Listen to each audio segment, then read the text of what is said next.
अस्सलामु अलैकुम वरहमतुल्लाहि वबरकातुहू।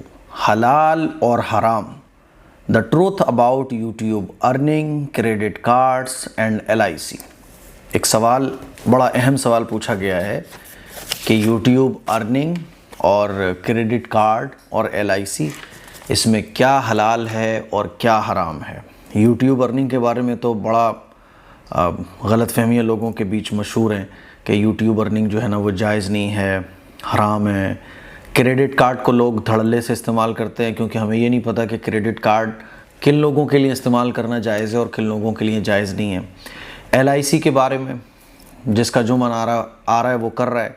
तो ये तीन बड़े अहम मसले हैं जिसका जवाब आज मैं आप लोगों को देने जा रहा हूँ। पहला है LIC के बारे में। ऐसे शुरू करते हैं। LIC, ये जो LIC पॉलिसी है ये जायज़ नहीं है लेना, क्योंकि आप जो अमाउंट देते हो इस पर कंपनी आपको इंटरेस्ट देती है, क्योंकि आपका पैसा लेकर कंपनी किसी बिज़नेस में, किसी और चीज़ में इन्वेस्ट नहीं करती है। जैसे कि शेयर मार्केट में आप किसी कंपनी में पैसा इन्वेस्ट करते हो तो वो कंपनी आपका पैसा लेकर बिज़नेस में इन्वेस्ट करती है और आपको शेयर बढ़ते हैं तो आपको प्रॉफिट होती है। LIC का ये सीन नहीं है, इसीलिए LIC कराना पॉलिसी ये बिल्कुल दुरुस्त नहीं है, जायज़ नहीं है, इसीलिए इससे बचिएगा। मेरी तो हमारे एक टैक्स फिल करवाते थे एक भाई साहब, उन्होंने मेरी एक LIC करवा दी थी, मुझे पता भी नहीं था। 2 साल के बाद मैं अपने सारे डॉक्यूमेंट चेक कर रहा था कि मेरे ये क्या है, ये डॉक्यूमेंट किसका है, तो LIC का भी आ गया। तो जब मैंने देखा, मैंने कहा LIC मैंने कब करवा ली। तो वो जो टैक्स भरवाते, मैंने उनसे कहा, वो बोले नहीं, इससे टैक्स की बचत होती है। मैंने कहा टैक्स की बचत हम उससे करेंगे जो पॉलिसी जायज़ हो, इस पॉलिसी से हम टैक्स की बचत नहीं करेंगे। मैंने कहा मेरी पॉलिसी अभी आप विड्रॉ करवाइए। 1,50,000 रुपये मैं फ़िल कर चुका था, तकरीबन मुझे 30,000 रुपये का नुकसान हुआ, बल्कि ज़्यादा का हुआ, 45,000 का। 1,05,000 रुपये मुझे मिले बस। लेकिन मैंने कहा नहीं, मुझे बीच में से ही इसको ब्रेक करनी है। तो ये LIC पॉलिसी इस तरह की जो होती हैं, इनके बहुत बड़े फंडे होते हैं और बहुत पैसा तो लोगों का ये लोग मार लेते हैं।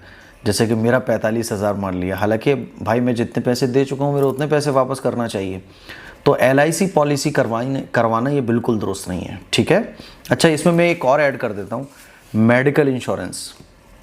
मेडिकल इंश्योरेंस, चूँकि इलाज करवाना ये गवर्नमेंट की ज़िम्मेदारी होती है, इलाज को सस्ता बनाना ये गवर्नमेंट की ज़िम्मेदारी होती है।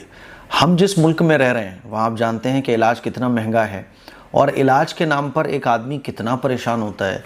गवर्नमेंट की तरफ से जो सपोर्ट एक आम आदमी को मिलना चाहिए वो नहीं मिलता है, जिसकी वजह से हालात को देखते हुए अक्सर मुफ्तियान निज़ाम की राय ये है कि मेडिकल इंश्योरेंस लेना इन हालात में, जबकि एक आम आदमी को मेडिकल लाइन से कोई सहूलत नहीं मिल रही हो, दवाएं एक कारोबार बन चुका हो, मेडिकल एक कारोबार बन चुका हो, लोगों के जो बॉडी के पार्ट्स होते हैं ना, पार्ट्स ऑफ बॉडी होते हैं, इनका सौदा हो रहा हो। आप देखिए डॉक्टर जो होता है ना, कितने सारे ऐसे केसेस हमें सुनने को मिलते हैं कि आदमी मर गया है लेकिन उसको ICU में इसलिए रखा हुआ है ताकि 2 दिन का चार्ज और बढ़ जाए। तो ये तमाम चीज़ों को देखते हुए मेडिकल इंश्योरेंस कराने की तो इजाज़त है, लेकिन LIC कराने की इजाज़त नहीं है। LIC जायज़ ही नहीं है। और मेडिकल इंश्योरेंस की जो इजाज़त है ये भी जो ज़रूरत है, जो हालात चल रहे हैं उसकी वजह से, ठीक है। अब आते हैं हम क्रेडिट कार्ड पर। क्रेडिट कार्ड का इस्तेमाल 2 तरह से होता है। एक तो ये जैसे कि मैं करता हूँ और बहुत सारे लोग करते हैं। देखो, आपकी जेब में पैसा है, यानी आप किसी चीज़ को कैश में ख़रीद सकते हो, तो फिर क्रेडिट कार्ड से EMI पर ख़रीदने की कोई ज़रूरत नहीं है। लेकिन कभी कभी क्या होता है, क्रेडिट कार्ड से आप कोई चीज़ ख़रीदोगे तो 7,000 का, 5,000 का आपको ऑफ़र मिल जाता है। जैसे एक चीज़ थी कैमरे से रिलेटेड, तो 11,000 की आ रही थी, लेकिन जब कार्ड से मैं पेमेंट कर रहा हूँ तो 10,000 की आ रही है, तो वो कार्ड से मैं ले सकता हूँ। ऐसे ही 1,05,000 का एक आइटम था, वो 98,000 रुपये का पड़ रहा था अगर मेरे पास क्रेडिट कार्ड हो। तो क्रेडिट कार्ड से इस तरह के ऑफर्स के फ़ायदा उठाने के लिए आप क्रेडिट कार्ड बनवा रहे हो तो नो प्रॉब्लम। ये उन लोगों के लिए जिनकी जेब में गुंजाइश है, यानी वो लोग कैश में ख़रीद सकते हैं, उनको कोई प्रॉब्लम नहीं है, लेकिन कार्ड लगा के कुछ और ऑफर्स भी मिल जाते हैं। बात चीज़ें EMI पर आप लोगे तो और सस्ती मिल जाती हैं। तो इस तरह के लोगों के लिए जो कैश में चीज़ें ख़रीदने की सलाहियत रखते हैं, उनको ज़रूरत नहीं है कार्ड वार्ड की, लेकिन और सेविंग हो जाए, इस वजह से वो कार्ड का इस्तेमाल करते हैं। तो ऐसे लोगों के लिए कार्ड का इस्तेमाल करना बिल्कुल दुरुस्त होगा। अब दूसरी कैटेगरी के वो लोग हैं जिनको शौक़ पूरे करना है, और शौक़ पूरे करने के लिए वो कार्ड बनवाते हैं कि EMI पर मैं मोबाइल ख़रीद लूँगा, EMI पर जो है ना मैं ये चीज़ ख़रीद लूँगा और अपने शौक़ पूरे करूँगा। जेब में पैसा नहीं है लेकिन शौक़ पूरा करना है, और सोच के ये भी रखा हुआ है कि EMI अगर थोड़ी लेट भी हो जाएगी तो क्या वो इंटरेस्ट दे दूंगा थोड़ा बहुत। तो ऐसे लोगों के लिए क्रेडिट कार्ड का इस्तेमाल करना जायज़ नहीं है, ठीक है। क्रेडिट कार्ड का इस्तेमाल करना उन लोगों के लिए तो जायज़ है जो वक्त से पहले पेमेंट दे सकते हैं, उनके ऊपर कोई इंटरेस्ट वगैरह का चार्ज नहीं लगेगा, तो उन लोगों के लिए दुरुस्त है, नो प्रॉब्लम, क्योंकि वो वक्त से पहले EMI पे कर देंगे। लेकिन वो लोग जो सिर्फ शौक़ पूरा करने के लिए क्रेडिट कार्ड बनवाते हैं, क्योंकि मोबाइल की ज़रूरत नहीं है लेकिन मोबाइल लेना है, फालतू में शौक़ पूरा करना है बस, तो ऐसे लोगों के लिए क्रेडिट कार्ड इस्तेमाल करना दुरुस्त नहीं होगा। तो आम हालत में, नॉर्मल कंडीशन में क्रेडिट कार्ड इस्तेमाल करना बिल्कुल दुरुस्त नहीं है। हाँ, अगर आप ऑफ़र्स का फ़ायदा उठाना चाहते हैं, है ना, आप तो कैश में ख़रीदोगे लेकिन कार्ड होगा तो कुछ और डिस्काउंट आपको मिल जाएगा, तो सेविंग करने के लिए क्रेडिट कार्ड इस्तेमाल किया जा सकता है। लेकिन आजकल जो क्रेडिट कार्ड का इस्तेमाल हो रहा है वो फिजूल खर्ची के लिए हो रहा है। मोबाइल नहीं ख़रीदना लेकिन कार्ड हाथ में है, और ये जो क्रेडिट कार्ड है ना, ये बनाए इसीलिए गए हैं ताकि आपको EMI के जाल में फंसाकर आपकी गाढ़ी कमाई, मोटी कमाई जेब से निकलवाई जा सके और आपकी कुछ भी सेविंग ना हो पाए, ठीक है। तो इसका ख्याल रखिएगा। लास्ट और बहुत अहम टॉपिक है यूट्यूब अर्निंग के बारे में। यूट्यूब अर्निंग के बारे में आप बस इतना समझ लो, बाकी सब तो आप देख चुके हो, कोई कहता है जायज़ है, कोई कहता है नाजायज़ है, वगैरह वगैरह। यूट्यूब अर्निंग के बारे में आप इख्तिसार के साथ, मुख्तसर शॉर्ट में इतना समझ लो कि आपका चैनल किस चीज़ का है। आपका चैनल अगर हलाल चीज़ों का है, मान लीजिए आप टीचर हैं, आप कुकिंग की वीडियोस बनाते हैं, या आप मान लीजिए व्लॉगर हैं, तो आपके ये जितने भी एक्टिविटीज़ हैं ये जायज़ है। तो जायज़ चीज़ का अगर आपका चैनल है तो आपकी इनकम भी जायज़ है। और अगर आपका चैनल नाजायज़ हो चीज़ों का है, जैसे मान लीजिए गेमिंग की लत आपको लगी हो तो गेमिंग का चैनल है आपका, तो इससे मुआशरे के अंदर, समाज के अंदर एक गलत मैसेज पहुंचता है। गलत चीज़ों के लोग एडिक्ट होते हैं, बच्चे हों बड़े हों।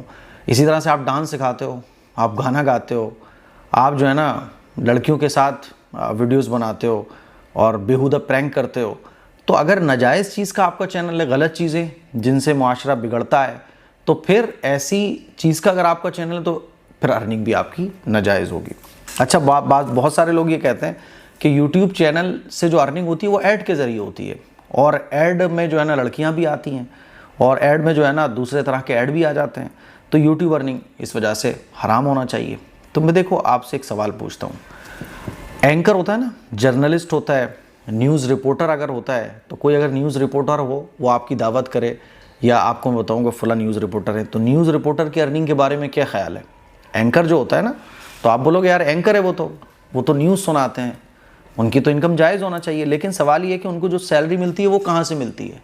उनको जो सैलरी मिलती है वो भी इन्हीं ऐड के ज़रिए मिलती है, क्योंकि जितने भी न्यूज़ के चैनल हैं और जितने भी सोशल मीडिया पे वर्क करने वाले लोग हैं, इनकी कमाई का जो वाहिद सोर्स है वो है ऐड, है ना, स्पॉन्सरशिप, ऐड वगैरह जो ये चलाते हैं। अखबार के बारे में क्या ख्याल है? चलो मैं ये उर्दू का अखबार ले लेता हूँ। देखो ये उर्दू का अखबार है, अगर मैं इसकी बात करूँ तो इसमें देखें आप, हुस्न यूसुफ क्रीम का ऐड है ना, और ये गर्ल्स के फ़ोटो लगे हुए हैं।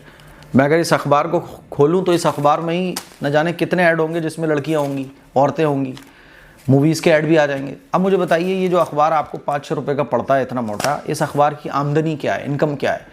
तो आप बोलोगे ऐड से ही तो इनकी आमदनी होती है। अब जब ये अखबार में ऐड आ रहे हैं तो ये अखबार लेना नाजायज़ तो नहीं होगा। आप बोलोगे मुफ्ती साहब अखबार लेना नाजायज़ कैसे हो जाएगा? लेकिन सवाल ये है कि इस अखबार के अंदर भी तो ऐड आता है, और इसी ऐड के ज़रिए अखबार टाइप करने वालों की कमाई होती है, अखबार लाने वालों को सैलरी मिलती है ना, अखबार जो आपके यहाँ लेके आता है उसको तनख्वाह मिलती है, और ऊपर से नीचे तक जितने भी वर्कर्स होते हैं सबकी सैलरी इन्हीं ऐड से जाती है। तो क्या ख्याल है कि सबके हराम इनकम हो जाएगी? नहीं होगी, क्योंकि एक्चुअल जो है वो जायज़ चीज़ों का इश्तिहार है, और एक्चुअल जो अखबार है वो उसका काम भी कोई गलत नहीं है, कोई वो नहीं है। समझ रहे हो? ऐसे ही आप समझो कि यूट्यूब अर्निंग जो है ना वो ऐड के ज़रिए होती है। हम जिस मुल्क में रहते हैं और पूरी दुनिया में अगर आप गौर करें तो मीडिया की एक ताकत है ना, मीडिया की एक ताकत है। अगर आप मीडिया की ताकत को समझो और मीडिया का सही इस्तेमाल करो तो अच्छाइयाँ माशरे में आम होंगी। और अगर इन छोटी छोटी चीज़ों की वजह से आप मीडिया का इस्तेमाल करना छोड़ दो तो आप बहुत पीछे चले जाओगे और एक सही SMS हक़ का, सच का, कुरान का, अहादीस का, वो सही SMS पूरी दुनिया तक नहीं पहुंच पाएगा। देखो एक टीचर है, मान लीजिए एक टीचर है, वो एक ऑफलाइन क्लास में पढ़ाते हैं तो 100 बच्चे उनके ऑफलाइन क्लास में पढ़ लेंगे, 200 पढ़ लेंगे। लेकिन जब वो सोशल मीडिया का इस्तेमाल करके पढ़ाते हैं तो वो अच्छी एजुकेशन, बेहतरीन एजुकेशन सोशल मीडिया के ज़रिए पूरी दुनिया के स्टूडेंट को पढ़ा सकते हैं। और वो बच्चे जो भारी भरकम फीस नहीं अफोर्ड कर सकते, वो यूट्यूब के ज़रिए फ्री में तालीम हासिल कर लेते हैं नेट के ज़रिए। तो ये तो सोशल मीडिया की ताकत है। तो अगर सोशल मीडिया की ताकत का हम सही से इस्तेमाल नहीं करेंगे या इन छोटी छोटी चीज़ों की वजह से हम सोशल मीडिया के इस्तेमाल में आगे नहीं बढ़ेंगे तो फिर हम माशरे में बहुत पीछे रह जाएंगे और तरक्की के वो रास्ते जो गैर हासिल कर लेंगे वो हम हासिल नहीं कर पाएंगे। इसीलिए अब मान लीजिए सोशल मीडिया का कोई इस्तेमाल करेगा तो सोशल मीडिया का जितना आप अच्छे से इस्तेमाल करोगे उतने खर्चे भी चाहिए। ये खर्चे पूरे कहाँ से होंगे? लाखों लाख रुपए के खर्चे होते हैं। ये जो लाइट आप लगी हुई देख रहे हैं, ये लाइट ही तकरीबन 15-20 हज़ार रुपए की है। ये जो माइक आप देख रहे हैं 10-15 हज़ार का, यही माइक है। सोशल मीडिया से जितनी इनकम अगर हो सकती है आपकी, उससे ज़्यादा खर्चे भी होते हैं क्योंकि सारे सामान बड़े महंगे महंगे होते हैं। मैं बताना ये चाह रहा हूँ कि जब सोशल मीडिया का आप इस्तेमाल करोगे तो इसके खर्चे भी होंगे। वो खर्चे पूरे कहाँ से होंगे? जैसे अखबार के जो खर्चे होते हैं वो कहाँ से पूरे होते हैं? इन्हीं एड से पूरे होते हैं।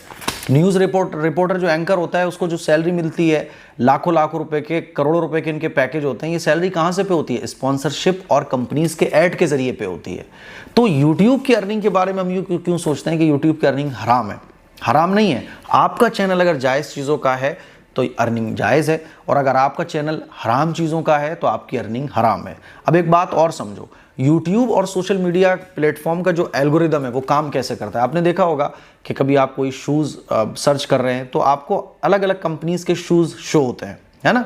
आप मोबाइल सर्च करते हो तो मोबाइल कंपनीज़ के ऐड ही आपको आने लगते हैं। मैं उस दिन एक कार सर्च कर रहा था तो मुझे 2 दिन तक वो कार के ऐड शो कराते रहे। तो यूट्यूब और सोशल मीडिया का एल्गोरिदम ऐसे काम करता है कि आपका इंटरेस्ट जिन चीज़ों में होता है आपको उसी चीज़ के ऐड शो कराए जाते हैं, क्योंकि कंपनीज़ को फ़ायदा तो तभी है ना कि उनके जो ऐड हैं वो उस बंदे को दिखाए जाएं जो उस चीज़ में इंटरेस्टेड हो। अगर मुझे उस चीज़ का ऐड दिखाया जाए जिस चीज़ में मैं इंटरेस्टेड ही नहीं हूँ तो कंपनी को फ़ायदा कहाँ से होगा? तो यूट्यूब को या सोशल मीडिया पर जितनी भी कंपनीज़ हैं जो ऐड दिखाने का काम करती हैं, फेसबुक हो, इंस्टाग्राम वगैरह जो भी हो, तो कंपनी ऐड ही इस वजह से देती है कि हमारा ऐड आप उस बंदे को दिखाओ जो इस चीज़ में इंटरेस्टेड हो। तो यूट्यूब ऐड वो दिखाता है जिसमें आप इंटरेस्टेड होते हो। आप सोशल मीडिया पे आपने इसका तजुर्बा अच्छे से किया होगा। तो होता क्या है कि आप और हमें चाहिए कि हम अपनी सर्च हिस्ट्री को अच्छा बनाएं, है ना। अच्छी चीज़ें देखें, अच्छी चीज़ें सुने, अच्छी चीज़ें सर्च करें। इंशाल्लाह आपको कोई ख़राब ऐड नहीं दिखेगा। लेकिन फिर भी दिख जाए, मूवी का ऐड आ जाए, कोई सॉन्ग आ जाए, तो क्या करना है? आवाज़ हल्की कीजिए और उस स्क्रीन को आप नीचे कर दीजिए, छोटा कर दीजिए और अपनी नज़रें दूसरी जगह कर लीजिए। जब वो ऐड ख़त्म हो जाए तो उसको स्किप कर दीजिए। बिल्कुल ऐसे जैसे आप किसी मॉल में जाते हैं तो मॉल में जब आप गए तो रिसेप्शन पर एक लड़की बैठी हुई है, बाल उसके खुले हुए हैं, आधे अधूरे कपड़े पहने हुए हैं, तो अब आप क्या करोगे? उस मॉल में नहीं जाओगे क्या? भाई हम इस दुनिया में रहते हैं, मॉल में भी हमें जाना पड़ेगा। तो इस्लाम ये कहता है कि नज़रें नीची कर लो। कुछ चीज़ें जो सामने आ जाती हैं जिनमें हम मजबूर हैं तो हम अपनी नज़रें नीची कर लेंगे। इस्लाम ने नज़रें नीची रखने का हुक्म दिया है। आप कार में बैठे होते हैं, गाने बज रहे हैं, बस में होते हैं, गाने बज रहे हैं, गाना सुनना तो हराम है इस्लाम के अंदर। लेकिन अब क्या करें? तो भाई उधर से माइंड हटाइए, आप दूसरी तरफ माइंड लगाइए। तो बहुत सारी चीज़ें ऐसी हैं जो ज़रूरत है इंसान की, लेकिन उस ज़रूरत को पूरा करने के लिए कभी कभी वो चीज़ें हमारे सामने आ जाएंगी जिनको देखना सुनना जायज़ नहीं होता। तो उस मौके पर शरीयत ने ये हुक्म दिया कि आंखें नीची कर लो, माइंड दूसरी जगह ले जाओ। ऐसे ही यूट्यूब और सोशल मीडिया का जब आप इस्तेमाल कर रहे हो तो अगर कोई ऐड गलत आ जाए तो आप उस ऐड को स्किप कीजिए। जब तक वो चलता है आवाज़ स्लो कर दीजिए, स्क्रीन छोटी कर दीजिए और दूसरा तरफ अपना माइंड ले जाइए, नज़रें वहाँ से हटा लीजिए। जब वो ऐड कट हो जाए अपने चीज़ों को देखना शुरू कर दीजिए, ठीक है। क्योंकि सोशल मीडिया आजकल की बड़ी ज़रूरत है। अगर मैं सोशल मीडिया का इस्तेमाल ना करूँ तो आप मुझे नहीं सुनोगे, फिर किसी और गलत आदमी को सुनोगे। अच्छी चीज़ें अगर सोशल मीडिया पर जाना बंद हो जाएँ तो अच्छे लोगों को लोग सुनना बंद कर देंगे, बुराइयाँ आम हो जाएंगी। इसीलिए कुरान और इस्लाम से बेहतरीन तो कुछ भी नहीं है। और यही अच्छाई अगर सोशल मीडिया का इस्तेमाल ना करें तो बहुत पीछे रह जाएगी। तो इसीलिए सोशल मीडिया का इस्तेमाल करना चाहिए। अच्छा चैनल है तो इनकम आपकी जायज़ होगी, और अगर ख़राब चैनल है आपका तो इनकम भी आपकी गलत होगी। ये यूट्यूब अर्निंग के सिलसिले में कुछ ज़रूरी बातें हैं जो मैंने आपके सामने रखी हैं। और जैसे अखबार की अर्निंग, जैसे एंकर की अर्निंग जायज़ है, ऐसे ही यूट्यूब जो चैनल वाले लोग हैं और जो इससे कमाई कर रहे हैं उनकी अर्निंग भी जायज़ है। ठीक है। अच्छा, बहुत सारे दारुल इफ्ता से आप पता करोगे तो वो कहते हैं नाजायज़ है, क्योंकि वो जो उनसे पूछा जाता है वो उसके हिसाब से जवाब देते हैं। एक बहुत बड़ा दारुल इफ्ता है हमारे मुल्क का, वहाँ के दारुल इफ्ता से एक मुफ्ती साहब का मेरे पास कॉल आया और मुझसे कहने लगे यूट्यूब अर्निंग के बारे में डिटेल से मुझे बताएं, क्योंकि सवाल जो पूछा गया है वो ठीक से नहीं समझ आ रहा है। तो होता क्या है, जो पूछा जाता है दारुल इफ्ता से वो जवाब मिलता है, जब डिटेल में पूछा जाएगा तो डिटेल से वो जवाब देंगे। ठीक है। तो मुझे उम्मीद है कि मैंने इतने तसल्ली से आपको समझाया कि आपको अच्छे तरीके से समझ आ गया होगा, और LIC और मेडिकल इंश्योरेंस और क्रेडिट कार्ड और यूट्यूब अर्निंग के बारे में आपको अच्छे तरीके से समझ आ गया होगा। इसके लिए शेयर करें। अस्सलाम वालेकुम व रहमतुल्लाहि व बरकातहू।